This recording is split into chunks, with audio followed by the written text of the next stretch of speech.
So with regards to things that are dangers for us, and these give rise to difficulty.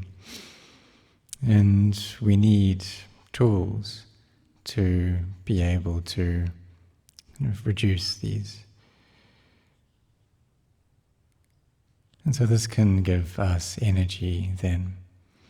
So like the physical health that we have, that we give importance to, that we need to look after our health with food. And food is an important part of our physical health, of supporting that health. And so each day we need to eat at least once, and at most 3 times. And this helps to give convenience to the physical body, ease, and also for its immune system to be strong. So with regards to the energy of immaterial aspects, these nama dhammas, and that we get that energy from creating goodness. And one part of that goodness is bhavana, the cultivation of the mind, or meditation. And this is something that helps to support our minds and grow our minds. And so with this meditation there are 2 different kinds. So one is Samatha, the skillful means or the methods that help to reduce the feelings of lust or feelings of deluded delight or being intoxicated by things. And so the samatha is the objects that we use that give rise to inner peace. And there's also another kind as well of meditation, and this we can compare to like when we're traveling, that we rely upon various things to give convenience to our travels. So like when we traveled here, many different things that we used to be able to arrive here with convenience. So Vipassana meditation is like this, that we use that to change our views to be correct views. So what this means then is views that are in line with the truth of nature. This is something that we should all try to do.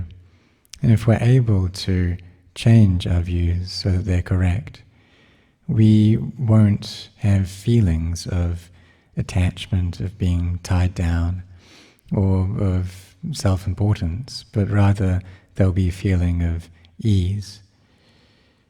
And this allows the intoxication of the mind, the heated agitation of the mind to reduce. And then wherever we stay, we live in a state of normality and of happiness. And this is a happiness that comes from a sense of being satiated or a fullness. What that means is enoughness. So feeling like we don't need anything else. I don't need to fill up with anything. And that gives us a sense of freedom. So this is something that we should give importance to.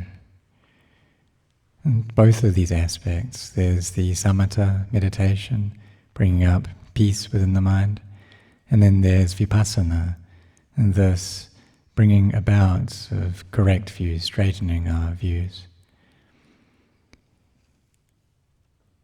So these bring the mind to peace, and to a sense of ease and respite. We don't feel like we're tied up with anything, we don't feel aggravated. And really, this feeling of being annoyed by things, that doesn't come from anything external, but it's from within ourselves. So there's raga, kina, dosa, kina, moha, kina. So these fires of lust and anger and delusion. And this comes from not knowing a sense of enoughness. If we know a sense of enoughness, then great teachers in the past, they've compared this to being like the ocean. And the ocean, it's a place where when we view it, our eyes can't see the shore. It's just filled with water.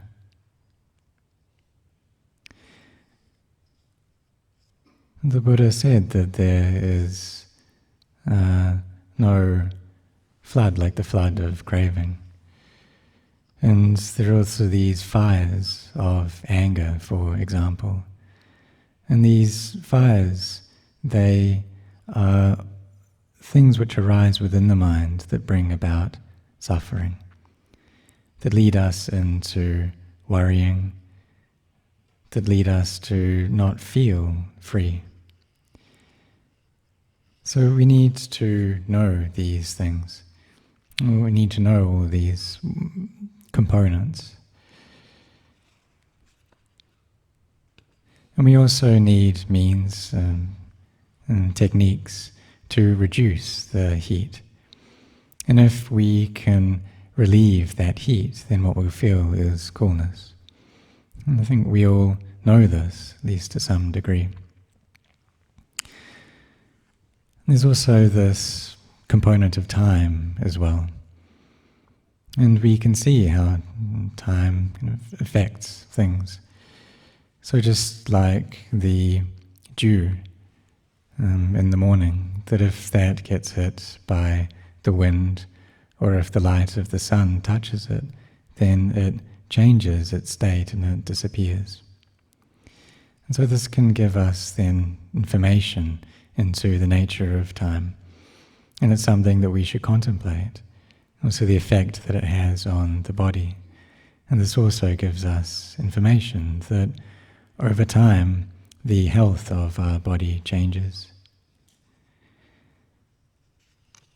And so we get the feeling then that this is a place which doesn't last, it's not stable, it's a dangerous place.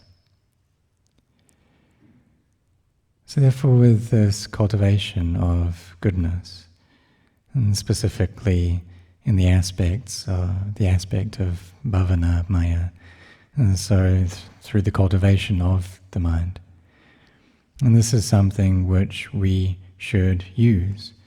And when we do so, then we can succeed in all of the duties that we engage in.